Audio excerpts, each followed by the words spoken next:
Welcome to the next reading recap. This time we're going to look at weeks 5 through 8. We're going to do a recap of the material that you should have been able to glean from the reading. And so let's go ahead and dive into it. And one of the toughest things that you're going to deal with as a supervisor is dealing with appraisals and actually going back in and giving feedback to those people that you're appraising, whether it's a teacher or other staff members that you may be uh, having to supervise. Just kind of being able to give that authentic feedback is one of the areas that we're going to be looking at as we look at Gall and Atkinson. And so starting off with chapter 2, the chapter basically looks at the ideal of specifically Leithwood multidimensional model. Now, sociologists consider a profession to be an occupation in which the practitioner possesses a high level of skill and performs functions that are central to society. So, Kenneth Leithwood proposes a theory. Now, based upon his own research, that theory consists of three tenets that help teachers develop those aspects of a professionalism. Now, the tenets are development of a professional expertise, psychological development, and career cycle development. Now, we're going to go ahead and delve deeper into the first of these stages, and that is the development of professional expertise. Uh, and so when we talk about that, for professional expertise, there are 6 sub-levels that go with it, or 6 stages of professional expertise. They are developing survival skills. Definitely remember that if you've been teaching for a while, you can go back in and remember your beginning of your teaching experience where you were having to just try to make it and get through it, or maybe you had a wonderful experience. But for a lot of people, their first few years of teaching can be a challenge as you're trying to adapt to uh, that new experience. Second one is becoming competent in the basic skills of instruction. Number 3 is expanding on one's instructional flexibility. Number 4 is acquiring instructional expertise. Number 5 is contributing to the growth of a colleague's instructional expertise. In other words, the more time you spend working as an educator, the more you become competent to help someone that's new to the profession, helping them work through different challenges and kind of brainstorm so that they're going to become more competent and not just desert the profession. So those are the 6 areas that we're looking. Oh, I'm sorry. And then number 4 is acquiring instructional expertise. 5 is contributing to the growth of a colleague's instructional expertise. And 6 is participating in a broad array of educational decisions at all levels of the education system. Very often you will find that it's your more tenured and experienced teachers that are more involved in different aspects of whatever's going on at the campus. Now, at the heart of these various stages is the need for reflection. Very often teachers don't think about and reflect upon what went well and what did not go well. And so, as a supervisor, one of the keys is helping them master that ability to reflect and be able to identify how to improve upon how the year progressed. So, Gall and Atkinson remind us that in the chapter, the purpose of supervision is to help teachers reflect on their instruction to identify problems of practice and opportunities for improvement of their instruction or their pedagogy. The progression here is that teachers begin in survival mode. As I said earlier, I remember that, and slowly progress to a level in which they evolve from being mere survivors to contributors. Now, again, at the stage 6, they're now contributors. As I mentioned earlier, these are the people that are very involved. These are your master teachers. And if you remember, there was one of the videos talking about using master teachers. Very often, schools don't really use these individuals to their advantage to either mentor or to assist struggling or new teachers. And so it's very important to make sure that you are tapping into their expertise. So that is number 6. So let's go ahead and continue on in the reading. The next area of focus is psychological development. Now, Leafwood proposes that teachers progress through 4 stages of psychological development over the course of their careers. And so let's break those down. Stage 1 is described as a simplistic stage. Now, the focus here is on seeing your choices being contrast between black and white. Stage 2 is a conformist stage, building upon the view of things as being black or white, but specifically the teacher tries to blend in like their peers. The focus is on being very explicit and not allowing for the accommodation of special circumstances. Think of it as one model fits all. Very often, these are your teachers they don't see the gray. It's this way or it's that way. And then they kind of struggle and this is where they also get into a lot of conflicts with students and parents because they believe that it needs to fit in one of these boxes. Stage three is the conscientious stage. Now, there's a big divergence between stage two and stage three. At this level, we begin to see an embrace for incorporating multiple possibilities or ways of doing things. The notion that there is no one way to do things would best describe this stage. You often hear the expression, these are your teachers that are very flexible. These are the ones that recognize that there's more than one way of completing a task.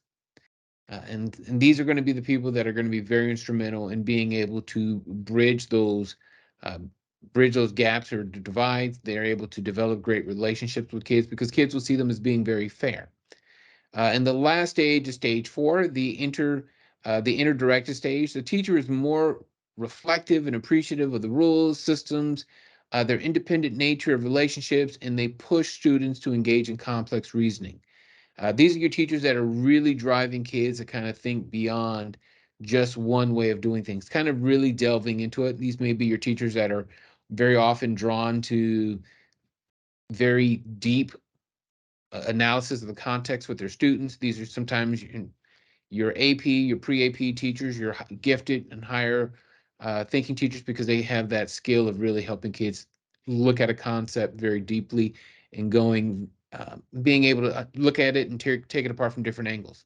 Now, what's interesting about these stages is that for stage one and two, teachers tend to place more focus on rules and systems rather than the nature of their instruction. Whereas three and four, we're looking at it not so much just on the rules, but we're trying to look at it from multiple angles. And now we go on to the next one. Leaf would identify 5 stages that are associated uh, that teachers are going to go through the tenure of their careers. And so this is our career cycle development. And so for the 5 stages here, we're looking at launching the career. Here, the teacher is beginning the process of developing a positive relationship with students. Statement number two, stabilizing. The teacher develops a level of commitment to the profession and to their understanding of what instructional tools they have access to using. You're going to very often hear the expression um, their tool bag, having a variety of tools to work with. When you're a new teacher, you really don't have a lot. You're struggling to try to work through with what you have. In other words, that hammer, you're using it for everything. Whereas when you've been teaching for a while, you have a variety of strategies and tools that you can use to work through different problems. Number three is facing new challenges. The transition is to becoming a master teacher. Stage four is reaching a professional plateau, a level of resigned to current status. There's no push for growth or development. Stage five is preparing for retirement, focus on contracting what they do best or disenchantment with past experience in education. Now you have senior teachers that have a lot of experience, but then depending on where they are, there are teachers that are just they're counting down how long it is before they can retire. They're not putting much effort into their classes. You have that dichotomy. You have the teachers that have those skills, but then at the same time, you have the teachers that are also burned out and they don't want to do anything else. They don't want to change up how they've been doing things. They just want to continue until they are done. Some of my experiences with these types of teachers is I've worked with teachers where they don't want to change their tasks. They don't want to change and incorporate something new. They don't want to look at any new strategies or resources. They want to keep it simple. They have all their lessons planned out. They have all their materials that they want to use, and they want to just stay at that until they are done. They're counting down the days. I got 2 years, 3 years, and I'm retiring. I don't want to learn this new process. I don't want to spend the time trying to invest in it. I just want to be done. So you have your new teachers who are coming who are open for anything new because they don't have the experience. You have your veteran teachers that are just trying to get done so that they can get done and be finished and retire. But then you have your new teachers that lack the skill set to really work with kids and they're just trying to struggle and work through things and they struggle. And then you have your senior teachers who have that experience. They know how to work with these different issues that arise. They have this vast toolkit, but very often they don't want to try to do anything new because they just want to finish up and be done. They don't want to invest the time and effort. They feel that what they've done has worked. They don't want to try to adapt it or improve upon it. So these are things that you have to think about as a supervisor that you're going to have to work through.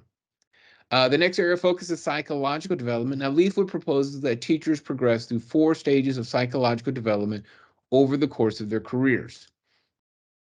And what we're looking for, and so that was there, and what we're looking for is also Berliner's focus on classroom instruction. Now, what he identifies as an expert is stage 1 is the novice level. At this level, the teacher is learning the basics. Stage 2 is the advanced beginner level. This level is typically associated with the second and third year teachers. At this stage, teachers are developing a level of expertise. And I remember as a beginning teacher having conversations when I had hit year 4 and 5. It's like, hey, I'm not so new at this. I'm kind of getting familiar with it. I feel more comfortable with it. Stage 3 is a competent level and is characterized by the teacher displaying a level of growing competence. They strive at working to improve their goals. Stage 4 is the proficient level. This is a level marked by the teacher's display of greater levels of experience.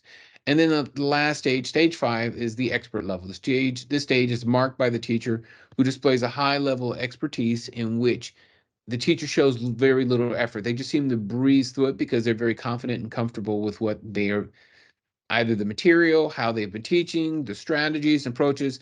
So these are the characteristics of the expert level. And again, chapter 2 had a lot of information. Make sure you really delve into it. There's a lot, and we're just trying to skim over some of it just to kind of highlight the key points. Now, one of the other things that's mentioned in chapter 2 is the Fuller's model of teacher concerns. Now, when it comes to teacher concerns, Francis Fuller has identified 3 stages to illustrate the concerns raised by teachers. The first is the covert concerns about self. Now, a teacher tends to be concerned about their interactions with their supervisor. They're very concerned about how's the supervisor viewing them. For stage 2, this is the over concerns. It's about themselves. Teacher focuses on whether they can professionally perform the duty of their position. Since COVID, you've had a lot of teachers that have burned out. They've gotten to this point where they just feel like I can't do this anymore, or I'm struggling, or I lack the competency, or you know what, I don't need to do this anymore. I want to change it up and do something different. And again, this level, the teachers are really focusing on whether they are performing at an acceptable level and whether that will be reflected in their evaluations. Is the appraiser going to see their work that they've done, or is it just like, this is just too much, I got to move on to something else? The last phase is concerned about the students. As teachers develop more competency with their teaching skill, they become less focused on themselves and on their teaching practices and more focused on what they need to do to really improve the performance of their students. So that's one of the characteristics at this particular stage for Fuller's model of teacher concerns. So as you continue through the reading, they begin to transition on talking about national board certification and the criteria that you use to identify teachers that are at a very high level. When we start talking about national board certified teachers in the state of Texas, because of House Bill 4545, if you have students that struggle and maybe and they did not pass a prior STAR exam, one area that's really in demand are teachers that are national board certified teachers. That has been identified as the state of Texas as a remedy in being able to work through some of the issues. So if House Bill 4545 says that if a student did not pass a STAR test, the school is responsible for providing some level of remediation for that student in preparation for their next STAR exam. But if you have a teacher that is a national board certified teacher, that is identified as the state of Texas as a remedy to working with a student who did not do well.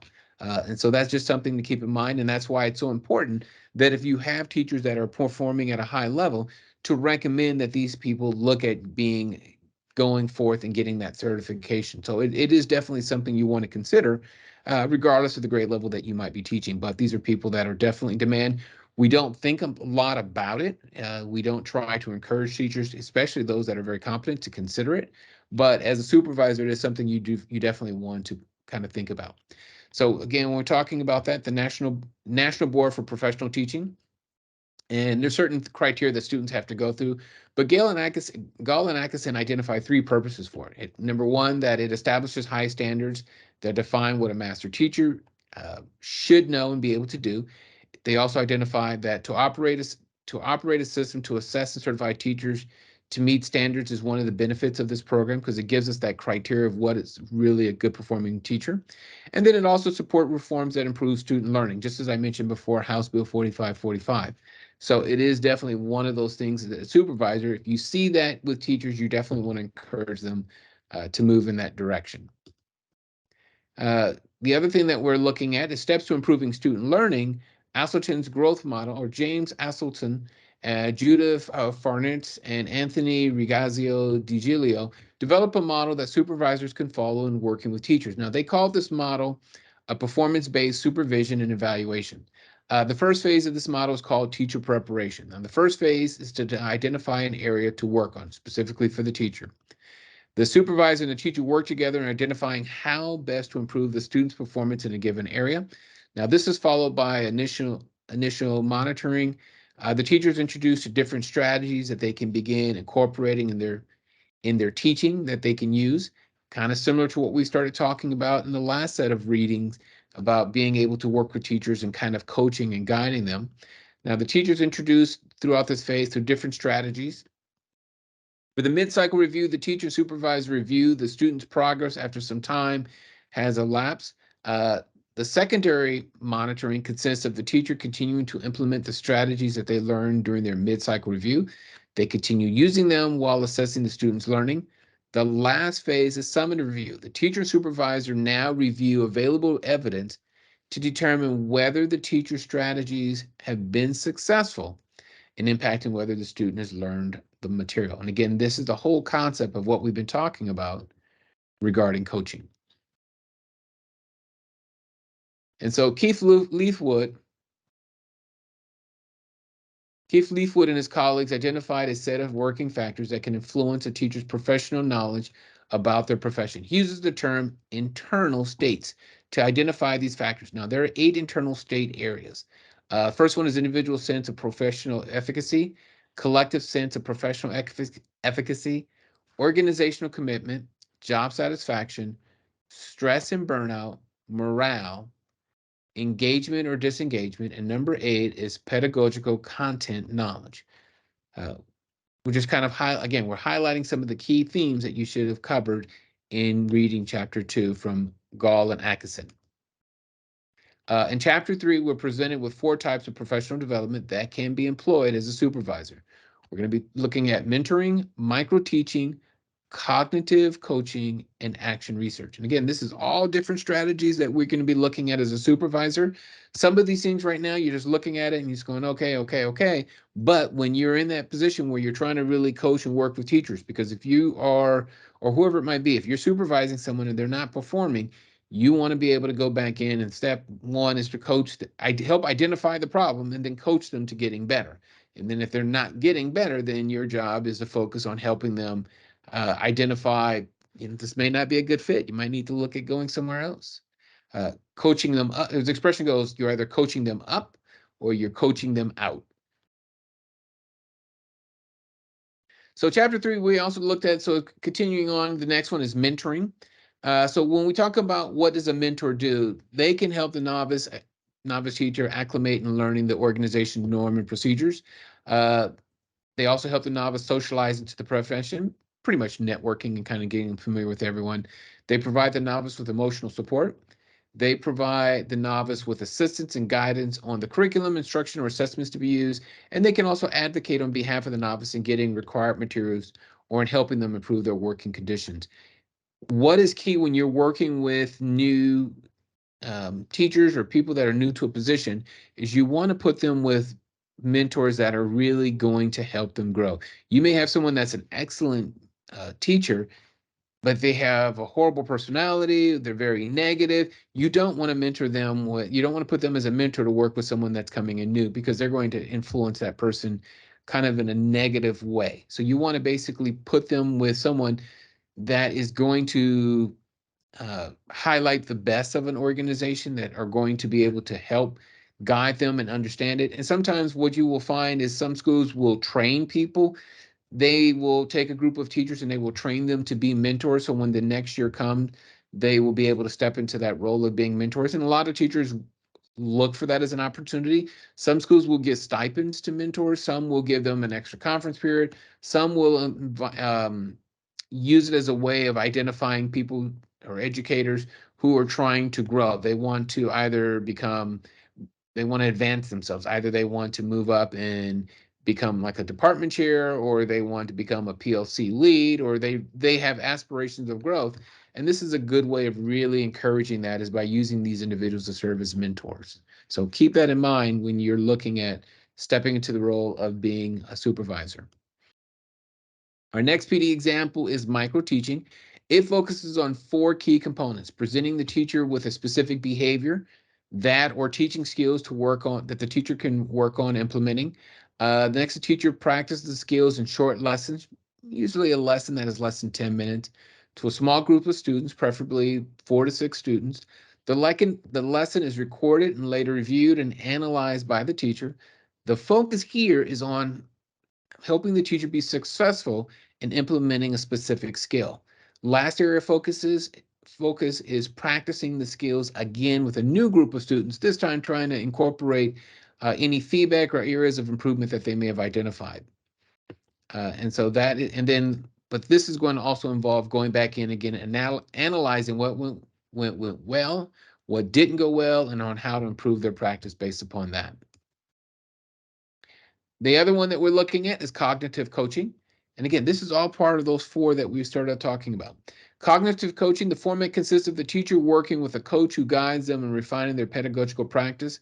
The first stage is the planning conference. This is where the coach and the teacher identify the skill to be worked on. Once that is identified, the next task is classroom observation. The coach observes the areas identified from the planning conference. The last stage consists of the reflecting conference, a meeting in which the coach guides the teacher in reflecting on their instructional performance. So it's key to make sure that, and what really is important is, if you can, always try to line someone else, a mentor or a coach, with someone preferably in the same subject area or same grade level if you can, and if you can, at least somewhere close so that they have that relatability. The last stage consists of the reflecting conference, a meeting in which the coach guides the teacher in reflecting on their instructional performance. In time, the teacher should be able to perform these tasks on their own. The focus is confined into promoting three abilities: self-management, in other words, gathering info and consider options on how they can improve their performance; self-monitoring, being able to compare their intentions to what they're actually doing; and then self-modifying, learning from experiencing and putting that learning into future use. These are key to when we're talking about cognitive coaching. Your goal is to give them the ability to go back in and self-monitor and improve upon what they're doing on their own, rather than having to have these discussions always being held with the coach. Our last PD example is action research. Now, this is focused on using data to improve one's practice. Action research utilizes the following steps: selecting a case for study, collecting data, taking action, and analyzing and reflecting on the data.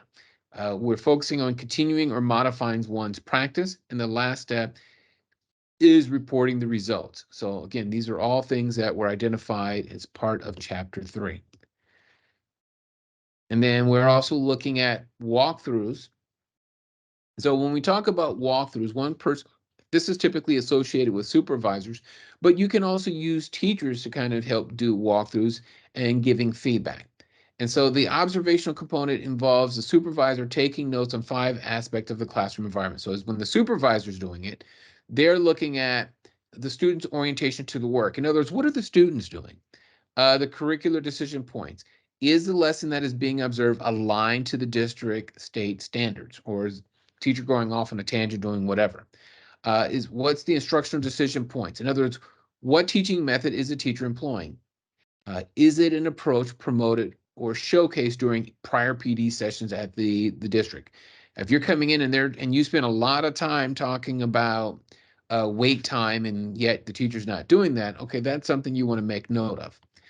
Is the approach that the teacher employing research-based? There's something also called walk the walls. Now, are there examples of student work that's posted? Um, do we see examples of evidence of student learning found in the classroom? Is there something on the teacher's desk? Is there something on the walls? Is there something leading into the room? What do you see that's posted around the room to illustrate that kids are actually learning? And then also you're looking for safety and health issues. Are there safety and health hazards located around the room that could create problems in the future? I remember when I was learning to be a classroom teacher, one of the teachers that I was observing had something called WAM. She'd be able to walk around and monitor. And what she often told me was, you need to be able to get to any part of the room as quickly as possible. If something happens, you should be able to quickly get over there. Some teachers like to set their rooms up in little mazes. Well, that's not going to be conducive in terms of a safety or dealing with a safety or health issue.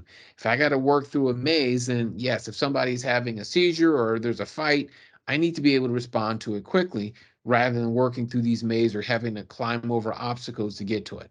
So that's something you want to definitely keep in mind when you're mentoring and working with a teacher. Very often they're not thinking about it. They're thinking about things that they like I'm setting this up because I like this station. I want this station over here, but it's not really conducive for addressing safety issues. Now, two other areas that were mentioned from the chapter were professional learning communities, PLCs, and lesson study. Now, for the purpose of this recap, I'm not going to dive into those areas. As most of you, hopefully, if you've been in education for a while, are familiar with professional learning communities, you're also familiar with lesson studies. In other words, sometimes you might do a book study, you might meet and kind of talk about certain issues. So those shouldn't be new, but as you're going through the chapter, the reading, you're going to kind of come across that information. We've already been going through a lot of information so far, and we still have a lot more to cover. All right, so now chapter 4, we started looking at clinical supervision to promote effective teaching. Now we're going to begin with a question. What does effective teaching look like?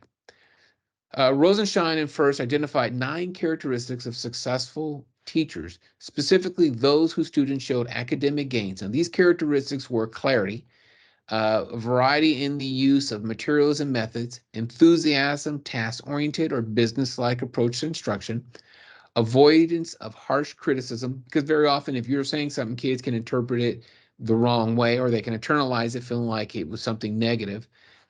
Very often in my experience, I have found students that have shut down because they felt the teacher did not like them, or the teacher said something and the kid took offense to it, and so they just shut down and stopped working for the teacher, and then it just went downhill from there. So you really want to avoid saying things that are going to come across as harsh.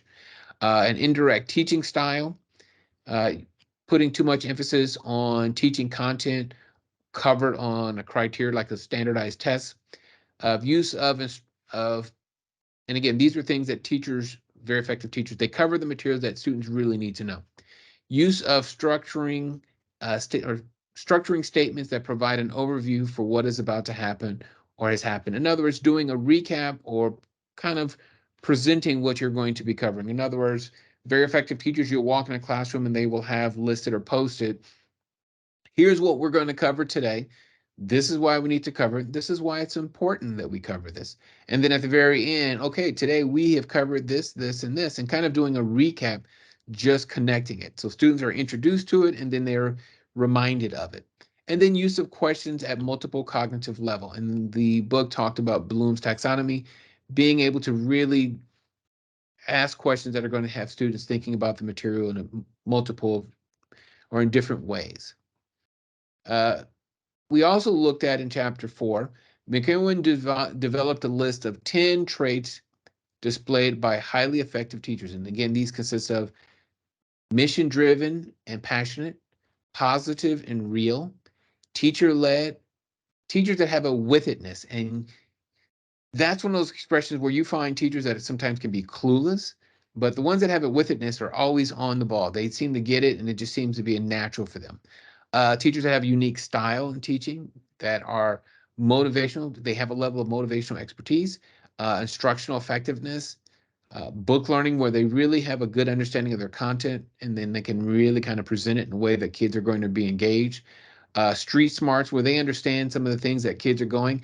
Some of the most effective teachers I have seen have been able to, they've been very real, where they can tap into what students are saying, what they're experiencing. I've seen teachers that um, have incorporated and talk about and have even used like music that students are listening to tie into their message, or they might talk about experiences that they've observed from a famous singer or something out there in pop culture that students will connect with.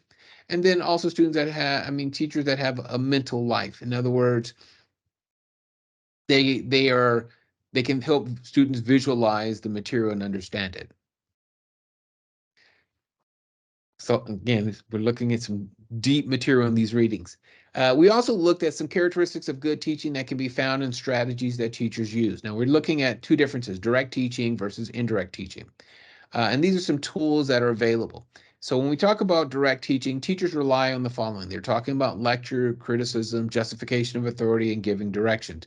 When we talk about indirect teaching, we talk about teachers that can rely on the following. They can ask questions, they're accepting students' feelings, they acknowledge student ideas, they give praise and encouragement. Now, Gall and Atkinson point out that students who learn from teachers that employ indirect teaching strategies tend to learn more and display higher levels of satisfaction with their learning than students who learn in an environment that relies on direct teaching strategies. And far too often, you have teachers that get caught up in the direct teach. They're just regurgitating and just sharing out the information rather than kind of weaving it together in a way that's really going to resonate with students. Uh, Either through the way that they tell the story, the way that they connect the points, the way that they tie in student responses to it. These are keys for why the indirect teaching approach can be more effective in helping students learn. Now, it doesn't mean you can't use direct teaching. There's a place for it, but it's just making sure that they understand that you don't rely exclusively on direct teaching. So another model we have is the explicit teaching model. Now, the explicit teaching model focuses on the teacher's behavior and how it influences student learning. This is most notable with specific subject areas. Now, think of math or reading. Now, the 6 elements associated with the explicit teaching model are review, presentation, guided practice, correction and feedback, independent practice, weekly and monthly reviews. These are all part of explicit teaching. Now, these elements are very similar to those promoted by Madeline Hunter. Most educators are familiar with her, and specifically her model of effective teaching. So these are things that are very comparable. And we're not going to spend a lot of time talking about Madeline Hunter if you're familiar with her. Uh, Now, when we talk about effective teachers, some of the things that they employ as a whole is they are more inclined to use different methods in helping students develop higher order thinking skills. Some examples that Gall and Atkinson present are Bloom's taxonomy, and again, it's focused on the 6 cognitive levels of thinking, the discussion model in which students work in small groups, tasked with talking to each other about their subject matter or concepts to be learned rather than the teacher. What is it? Sometimes you'll hear teachers say, do stop, pair, and share. And then sometimes when they bring them back, one student has to share out with what the other student said. And then again, here, the teacher is just serving as a facilitator. We also have higher cognitive questions. Again, just as its name implies, the teacher focuses on asking questions that are of a higher cognitive level. We have constructivist teaching. The teacher focuses on helping the learner delve deeper into learning the subject matter. Now, some principles that are associated with this approach consist of identifying similarities and differences between a topic, summarizing or making non-linguistic representations, and generating and testing hypotheses. So these are all part of effective teachers, or specifically things that teachers may employ. And then we also have teaching diverse students. And I think there was some information shared out previously in some of the discussions talking about this. But what researchers have found is that teacher praise has a positive effect on student attitudes. But when it comes to teachers working with students from diverse backgrounds, researchers have identified 3 philosophies to account for these approaches. Now, there's cultural pluralism. And this is helping students flourish while they learn within their own ethnic cultural group. There's assimilation, helping students develop a commitment to a common culture and its values. And then there's multi-ethnicism, focusing on helping students flourish within their own culture, the common culture, and other ethnic cultures. And so there's a place for all of these, but again, the book mentions these, and so you really want to make note of it, because depending on where you're serving as a supervisor, this might be an environment that you're having to work through. And then we move into chapter 5. In chapter 5, a key part of teacher evaluation is the competency of the teacher. Now, that can be identified in three methods: analyzing the salient features of the teacher's work, identifying standards of teacher competence, and examining theories and empirical research findings about teaching. So these are three things that were identified in chapter 5. We also looked at in this chapter some information presented by Edwin Bridges. Now, he cited the common reasons regarding why some teachers are dismissed from their position is because, number one, they lack knowledge of the subject matter. Two, they lack the ability to impact knowledge effectively. Three, they lack the ability to obtain the respect of parents and students. Number four, the improper use of corporal punishment. Um, that's going to get you in trouble nowadays. Depending on the school depending on the school that you're located in. Number five is their willingness to accept teaching advice from superiors. You will find there are some teachers that feel like you can't tell me anything. I know what I'm doing. You may instruct and guide and coach them, but they continue to keep doing these things, even they're not effective or they're detrimental to what's going on in their class.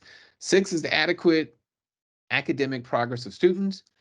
Seven is the ability or for them to maintain discipline. You have a classroom that's just out of control. That's going to get you in trouble all the time.